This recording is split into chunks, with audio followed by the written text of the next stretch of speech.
और बड़ी खबर आ रही है असम के नागांव जिले से, जहां क्राइम सीन रिक्रिएशन के दौरान गैंगरेप के एक आरोपी की मौत हो गई। जानकारी के मुताबिक आरोपी तफज्जुल इस्लाम को पुलिस क्राइम सीन रिक्रिएट करने के लिए ले गई थी, लेकिन इस दौरान उसने पुलिस की कस्टडी से भागने की कोशिश की। पुलिस ने गोली चलाई, जिसके बाद आरोपी तफज्जुल एक तालाब में गिर गया और उसकी मौत हो गई। हालांकि आरोपी को पुलिस की गोली नहीं लगी थी, यह जानकारी मिल रही है। तो गैंगरेप का आरोपी तफज्जुल, जिसकी इसी तालाब में डूबने से मौत हुई है, तस्वीरें आपको हम दिखा रहे हैं। असम में नगांव जिले में यह पूरा मामला सामने आया है।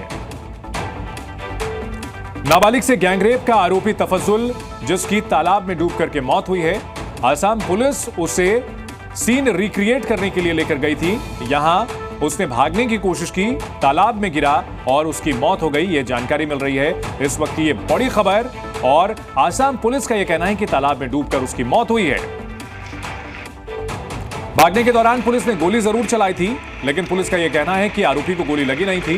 वो तालाब में डूब करके कस्टडी से भागने की जब कोशिश कर रहा था, तब उसकी जान गई है। इस वक्त ये बड़ी खबर आपको हम दिखा रहे हैं। दो तस्वीरें, गैंगरेप के आरोपी की तस्वीर भी आपको दिखा रहे हैं, दूसरी तस्वीर जिसमें उसका शव तालाब से निकाला जा रहा है।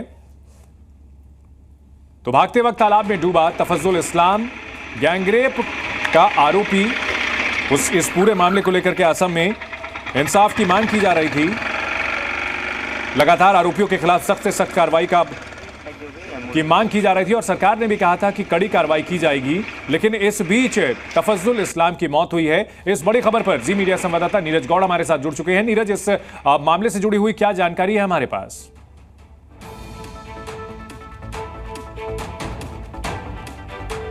नीरज, आप हमें सुन पा रहे हैं तो बताएं, इस मामले से क्या जुड़ी और क्या अपडेट है आपके पास?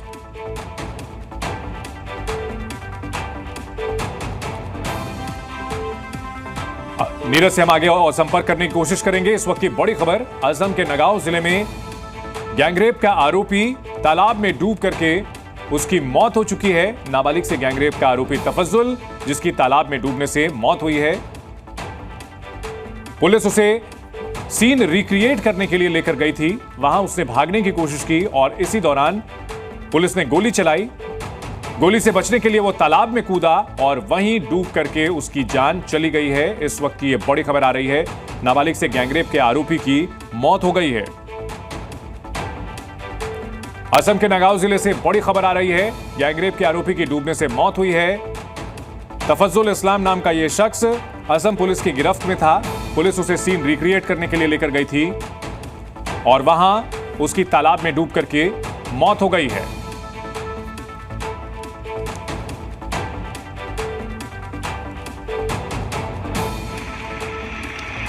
तालाब के पास गैंगरेप हुआ था।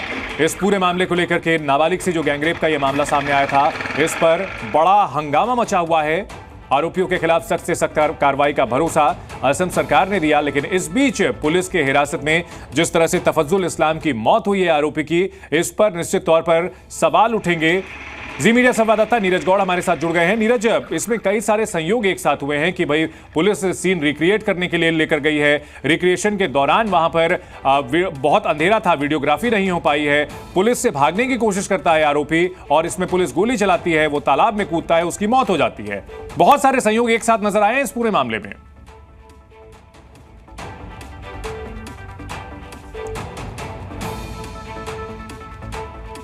नीरज, आप हमें सुन पा रहे हैं?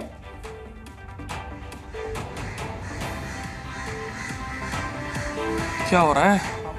तो असम के नगांव में गैंगरेप के आरोपी की डूबने से मौत हुई है। तालाब के किनारे गैंगरेप का आरोप लगा था उसके ऊपर और उसी तालाब में डूब करके उसकी मौत हुई है। पुलिस सीन रिक्रिएट करने के लिए तालाब के किनारे उसे लेकर गई थी और वहां से आरोपी ने भागने की कोशिश की और इस दौरान तालाब में कूदा और डूब करके उसकी मौत हो गई है। यह बड़ी जानकारी मिल रही है।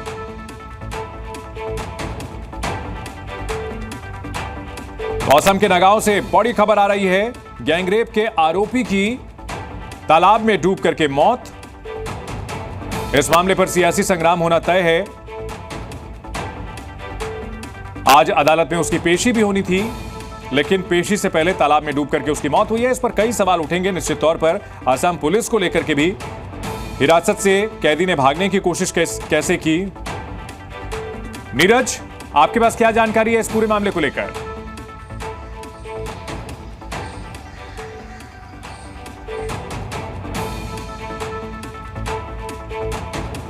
कुछ तकनीकी दिक्कत आ रही है, हम आगे संपर्क करने की कोशिश करेंगे नीरज से और ज्यादा अपडेट लेने की कोशिश करेंगे। असम के नगांव से इस वक्त की बड़ी खबर आ रही है। गैंगरेप के आरोपी की तालाब में डूब करके मौत हो गई। तालाब के किनारे नाबालिग के साथ दुष्कर्म का आरोप लगा था, सामूहिक दुष्कर्म का आरोप लगा था। और इस मामले में पुलिस ने जब सीन रिक्रिएट करने के लिए वहां का दौरा किया तो आरोपी ने भागने की कोशिश की है। पुलिस का दावा है कि जब वो भाग रहा था पुलिस ने गोली चलाई, जिससे बचने के लिए वो तालाब में कूदा और वहीं उसकी डूब करके मौत हो गई है। नीरज, आप तक अगर हमारी आवाज पहुंच रही हो तो जानकारी दें, क्या है आपके पास इस मामले में अपडेट? देखिए चंदन, ये बताया जा रहा है कि सुबह करीब 4 बजे के आसपास की पूरी घटना है, जिसमें कि जो आरोपी है तफाजुल इस्लाम, उसे पुलिस उस जगह पर लेकर के पहुंची थी जहां पर इसने अपने 2 और साथियों के साथ में गैंगरेप की वारदात को अंजाम दिया था। तो पुलिस वहां पर रिक्रिएट करने के लिए पहुंची थी कि आखिरकार किस तरीके से इस मुख्य आरोपी ने इस पूरी घटना को अंजाम दिया था, वो पीड़ित बच्ची कहां पर थी और किस लोकेशन पर थी। तो उस पूरी घटना को जो है पुलिस जो है उसको रिकॉर्ड करना चाहती थी और तभी इसको लेकर के वहां पर पहुंची थी। और उसी दौरान जो आरोपी है वो पुलिस की कस्टडी से भाग गया और भागने के दौरान वहीं पास में ही एक जो था वो तालाब था, उस तालाब में जाकर के वो डूब गया। पुलिस ने उसे बचाने की बहुत कोशिश की थी, आखिरकार उसकी डूबने से मौत हो गई है। पुलिस ने उसके शव को बरामद कर लिया है और इस पूरे मामले में जो है पुलिस ने जो लगातार इस पूरे मामले की जांच की जा रही है। जो भी इसमें जिसकी भी लापरवाही होगी उसके खिलाफ भी पुलिस जो है एक्शन लेगी, अपने ही स्टाफ के खिलाफ में। वहीं इसी के साथ ही इसमें जो है मजिस्ट्रेट इंक्वायरी के भी ऑर्डर हो सकते हैं। वहीं इसी के साथ इसमें बाकी जो 2 और आरोपी हैं उनकी भी तलाश जो है पुलिस लगातार कर रही है। लेकिन सबसे बड़ी बात तो यह है कि आखिरकार जिस तरीके से ये पूरी घटना हुई है कि आखिरकार उस जगह पर पुलिस लेकर के पहुंची थी और सीन को रिक्रिएट करना चाहती थी कि आखिरकार किस तरीके से 3 जो आरोपी थे उन्होंने गैंगरेप की वारदात को अंजाम दिया था। 14 साल की मासूम बच्ची अपने ट्यूशन से अपने घर की तरफ लौट रही थी। आपसे यहां समझना चाहेंगे, पुलिस जब ऐसे कोई सीन रिक्रिएशन को प्लान करती है तो किस तरह की सुरक्षा के इंतजाम किए जाते हैं, किस तरह से? गुवाहाटी से हमारे सहयोगी शरीफुद्दीन हमारे साथ जुड़ चुके हैं, उनसे भी जानकारी लेते हैं। शरीफुद्दीन, क्या जानकारी मिल रही है इस पूरे मामले को लेकर के पुलिस की ओर से, और क्या कुछ कहा गया है? हाँ, जैसे कि ये जो बलात्कार का मामला हो चुका है, उसके बाद जो नौगांव ठीक अंचल में जो सुबह से ही बंद का जो हंगामा बंद हो चुका था, उसी दौरान पुलिस ने जो कार्रवाई की, जो तफजुल को गिरफ्तार किया, उसे लगातार पूछताछ के लिए जो घटनास्थल में ले जाया गया था। उसी दौरान जो तफजुल जब अब पुलिस से बचने के लिए जो तालाब में कूद गए थे, उसी दौरान पुलिस ने फायरिंग की थी और जो तफजुल जो पानी में डूब चुका था, उसके बाद एसडीआरएफ और एनडीआरएफ के जो दल है उन्होंने जाके जो उसकी लाश को बरामद किया गया। देखा जाए तो अभी इस पर जो मैजिस्ट्रेट जांच की जो मांग की जा रही है, मैजिस्ट्रेट जांच करेंगे और अगर पुलिस की लापरवाही है इस मामले पर तो पुलिस पर भी जो कार्रवाई की जाएगी। जी शरीफुद्दीन, इस पूरे मामले में जब सीन रिक्रिएट किया गया था, क्या सुरक्षा के पुख्ता इंतजाम नहीं किए गए थे? आखिर पुलिस की कस्टडी से भागने में आरोपी कैसे कामयाब हो गया था? हाँ, सिक्योरिटी के तो पुख्ता इंतजाम थे, क्योंकि जो अर्ली मॉर्निंग थे, जो लगभग 4 बजे के करीब थे, तब अंधेरा जो रहता है और पुलिस साथ में थे। जो उसको क्राइम सीन जो रिक्रिएट करने के लिए पहुंचे थे, उसी जगह पर एक तालाब था। तालाब में उसने जो अपने बचाव के लिए सोचा कि मैं तालाब में कूद जाता हूं तो तालाब में कूदने से मैं बच जाऊंगा। उसी दौरान पुलिस ने भी फायरिंग किया। देखा जाए तो पुलिस ने पुरजोर कोशिश की थी कि जो आरोपी है उसको जीवित तौर से उसको क्राइम सीन रिक्रिएट करके उसको जो कौन है उसके साथ पूछताछ लगातार चल रही थी। उसी दौरान जो अभी उन्होंने जब कूद गया था, पुलिस की इसमें लापरवाही की बात नहीं कह सकते हैं, क्योंकि पुलिस साथ में थे, परंतु जो तफजुल है वो बहुत चालाक थे, इसलिए सोचा कि पानी में कूद के अपने जान को बचा सकेंगे, पुलिस से भाग सकेंगे। परंतु पुलिस ने जब जो अंधेरे के टाइम में ही जो अंधेरा था थोड़ा पुलिस ने फायरिंग किया है, उसके बाद